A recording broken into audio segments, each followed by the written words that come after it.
আসসালামু আলাইকুম রহমতুল্লাহ বারকাতুহ। প্রিয় দর্শক, হ্যাঁ হ্যাঁ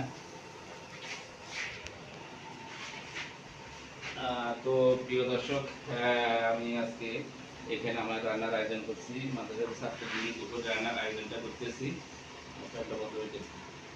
দুপুর রান্নার আয়োজন করতেছি। আজকে রুই মাছ খাওয়াবো। তো আমি রুই মাছের রান্নার জন্য মশলা দিচ্ছি।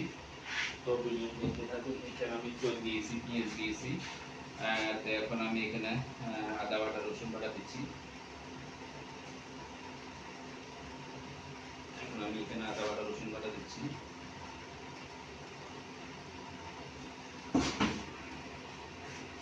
তো প্রিয় দর্শক, দেখতে থাকুন ভিডিওটি। এখানে আমি চুল দিয়েছি, আদা বাটা দিয়েছি, রসুন দিয়েছি, পেঁয়াজ দিয়েছি। এখন আমি রান্নার জন্য প্রক্রিয়া করতেছি। তো দেখতে থাকুন, আমাকে কে কোথা দিয়ে দেখতেছেন আমাকে সহায়তা করবেন। আমি আপনাদের পাশে আছি, আপনারা আমার পাশে থাকবেন। এখানে আমি হলুদ দিয়েছি 1 চামচ, মরিচ দিয়েছি 1 চামচ, লবণ দিচ্ছি 1 চামচ। তো বন্ধুরা, দেখতে থাকুন ভিডিওটি। আমি মশলা সম্পূর্ণ সব কিছু দেওয়া শেষ করলাম। এখানে আরেকটু মশলা আছে, সেটা দিচ্ছি। তো দেখতে থাকুন ভিডিওটি। এখানে 5 ফোড়ন মশলা দিয়ে দিচ্ছি। তো দেখতে থাকুন বন্ধুরা।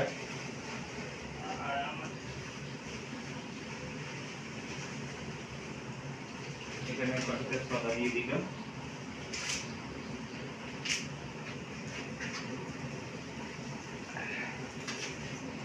একটু হালকা পানি দেওয়া লাগে।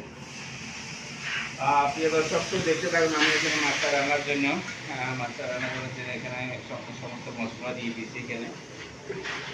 তো ভিডিও দেখতে থাকুন। কে কোথাতে দেখতেছেন আমাকে লাগবেন সবাই থাকবেন। প্রিয় দর্শক, এখানে আমি রুই মাছ রান্নার জন্য মশলা করতে দেখতেছি। তো বন্ধুরা, আমি আমার মাদ্রাসা ডিউটি চলতেছে, আমার ডিউটি চলমান রয়েছে। তো সেহেতু কাজের মাধ্যমে আপনাদেরকে আমি একটা নামাজ দাওয়াত দিচ্ছি, কেউ মানতে নেবেন না।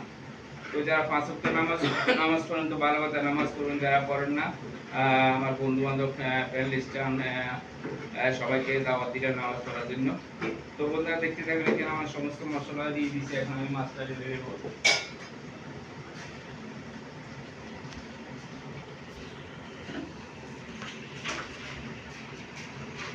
এখানে এখন আমি মাছগুলো দিয়ে দিচ্ছি। দেখে আজকে রুই মাছ খাওয়াবো ছাত্রদেরকে। ওই তরকারিটা লাগা দিয়ে। প্রিয় দর্শক, এই যে রুই মাছগুলো রান্না আছে, কত বড় বড় পিস ছাত্রদের